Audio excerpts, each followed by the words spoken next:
I'm here for Adslad TV with Gary Bennett, obviously a Sunderland legend, played for Sunderland how many times?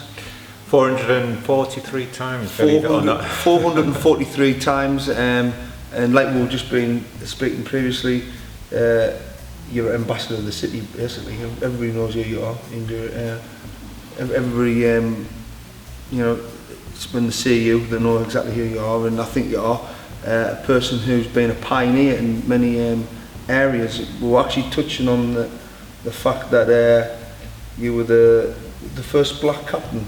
First black captain of Sunderland, and so-called the first black player to play for Sunderland, when I signed in 1984, which you would think surprises a lot of people. And if you would have said that I would have been at Sunderland for 11 and a half years, I would have thought that you was from a different planet. But I think the area, the North East in general, the people of the North East, they grow on you, and you become one of them. You become a Mackem, and you know, I've been back in Sunderland now for over 30 years now, and I call Sunderland my home. And did you say you were also the first black captain at Wembley?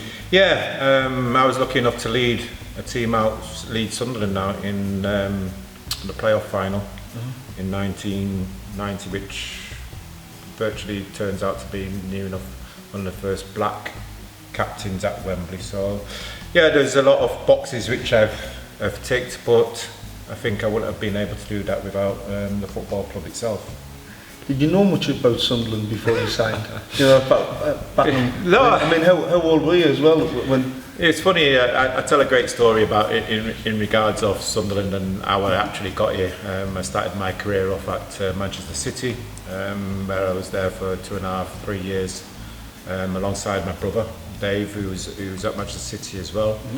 Unfortunately, I was released by Manchester City as a young lad, and you think that all your dreams are, shall we say, down the drain. But you know, I was sort of inspired by one of my coaches, well, two of my coaches really, Malcolm Allison and Tony Buck, and they put my name forward to Cardiff City, where I went for 3 years, played under a great manager, an ex-Sunderland legend as well, Len Ashurst. And while I was there, Len Ashurst got a call to manage Sunderland Football Club, which he took up, and on his way out he tapped me on the shoulder and said, "I'll come back in for you," which was great for me because I wanted to play at the highest level. And when Sunderland actually came in and we agreed a fee to go to Sunderland, it was something new to me because I didn't even know where Sunderland was. So yeah, it was a great experience, obviously to travel up to the North East, actually to get involved with Sunderland, and you know, to build my home here. Did you see, like say, getting back to you, I asked you if you knew much about Sunderland, and you just answered, you said never even really heard of Sunderland, and then the fact that you were one of the first black players and the first black captain. Did you feel the social responsibility, or do you look back now and realise that you had a social responsibility? When you look back, you were a pioneer in that respect. Did you feel that at the time, or is it something you look back now and realise that you obviously achieved that? I think I look back now and I think I've achieved that. At the time, if you think that I was going to be a pioneer or somebody to lead the way, then I would have thought no, because I wouldn't have expected to be at something for as long as I was. But as time went on, I got more involved in not just the football club, but also in the city of Sunderland as well. Obviously it was new to me, especially coming from Manchester, where it's a lot more, shall we say, multicultural, much more diverse. Coming to the North East, especially in the 80s, again, you know, that was a hot. When you say that as well, and you've got to understand the 80s, what you've just brought up. 80s, so it was the Margaret Thatcher era. You know, the shipyards were closing down. Correct. The pits were closing down. Correct. You know what I mean? And it must have been a very nice time in the city. It wasn't. If I remember, it was like all the strikes.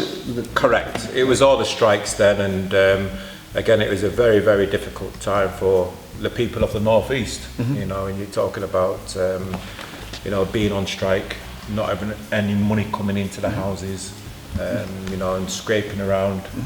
And also, you know, it was something which touched me, and it touched one or two of the players, because we had a lot of local players as well who was playing for the team as well, and their families was going through that as well. And you know, it was a lot to take on board. But I just think that at the time, you know, coming from Manchester, coming to the northeast, you know, it was something different for myself. It was something different for the city of Sunderland as well. You know, seeing somebody of my complexion walking around. You know, a lot of people have never seen somebody like me, never mind come across somebody like me. And a lot of people were talking about the northeast at the time was being sort of racist at the time, but I won't say it was racist. It was just a case of educating people. And that's the important issue that we'll have now, isn't it? You still got to educate people, and not just obviously not just on race issue, on everything. Correct. And in society, if people are better educated, have a better understanding of their environment around them, and if they do that, then you have better social cohesion. Correct, you do indeed. And you know, you're talking about racism then, and people say it was just about colour of skin. You know, obviously it was black and white. But again, you know, when we talk about racism, it could be skin colour, it could be nationality, it could be religion, it could be even your culture. So it's something which affects us all. But I think one thing which we need to do is educate people, and I've been able to educate myself as well. I'm not sat here now thinking that I've never been racist. I think we've all, you know, have been racist in some point of our lives. Somewhere along the line. Or even prejudiced. Prejudice, that's right. People think that, oh, I'm not prejudiced, I like everybody. People are, it's natural.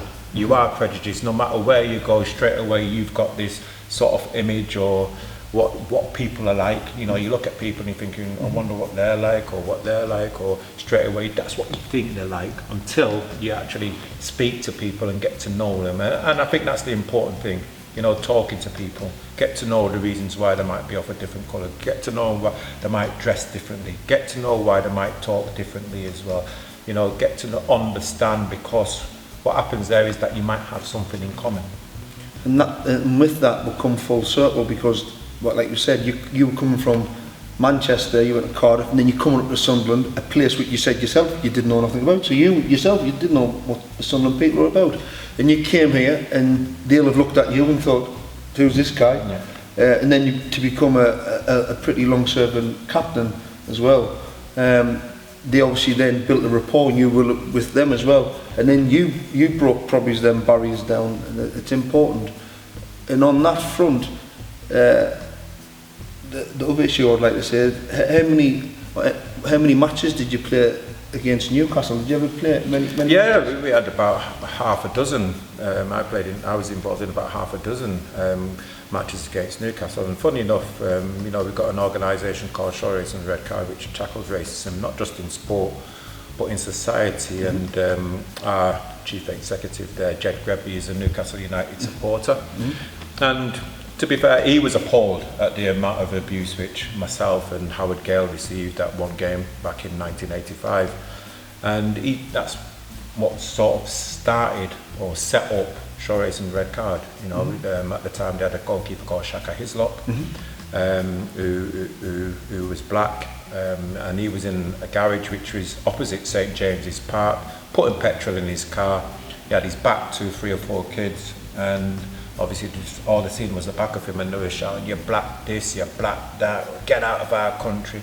And when he finished putting the petrol in, he turned round and found out that it was Shaka Hislop, their hero. So next thing they did was ran up to him and said, can I have your autograph? You know, so when his back turned to him, he's you're black this, you're black that. When he turned round, he was their hero, and he didn't give him the autograph in the end. And that's, you know, he was the first one to put. And actually, that was the point I was making. So when you had this high-octane match, Newcastle, Sunderland, massive rivalry, but like you said, the Sunderland fans were obviously, you're their captain, you're their man. Yeah. They would have seen past that colour issue, but yet the rivals, maybe it's because they're looking at it in a different perspective, they might have said these things, and that just goes to show when you spoke about the Shaka Hislop story. 1 minute they're looking at you, You know, next thing, oh, you're one of ours. That's right, and it's interesting when you're talking about, you know, football is a great tool of bringing people together, you know, but you know, it still goes on. You know, Rio Ferdinand talks about, you know, when he was at a game, you know, and he was watching two teams play, and both teams had black players, and you had one set of supporters who was shouting at the opposition's black players, "Yeah, black this, yeah, black that," and he sort of turned around and said, "Well, you know, you've got black players." But it's them lot I don't like. And you're thinking, oh, hold on a minute, you know, it's like, you know, it's a strange one, and it just makes you wonder that, you know, sometimes people or, you know, supporters do things and really don't really have an understanding why they do it. No, like you said, and like you say, we'll finish off with that on that note. It's just, I think it is, that's why it's important to have education. Yes. And then just, if we can sit down and speak about these things, then you have more tolerance in society, which is important. Correct. You know, and again, you know, we can go back to terminology, what's right and what's not right. And sometimes if you hear something which is drilled into you, not drilled into you, but heard on a daily basis in regards of, you know, for instance, calling your corner shop the packy shop, or you're calling your takeaways the chinkies, you know, sometimes you grow up with that, thinking that's the name of the shop, you know, because you've heard it on a daily basis, maybe from your mum, your dad, your parents, your grandparents, society.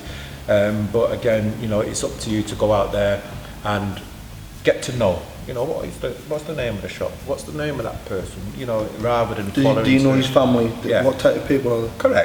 Correct, and that's it. You know, again, not necessarily we talk about challenging, but you know, if you hear something and it makes you feel uncomfortable, there's nothing wrong with, you know, how do you know? You know, straight away, you know, they might see me and straight away they said, oh, he's from Africa. Why? You know, and how do you know that? But straight away they think that, oh, because of the colour of his skin. You know, and that's why it's important. How do you know? Gary, Thank you. thanks for that. Thanks for that.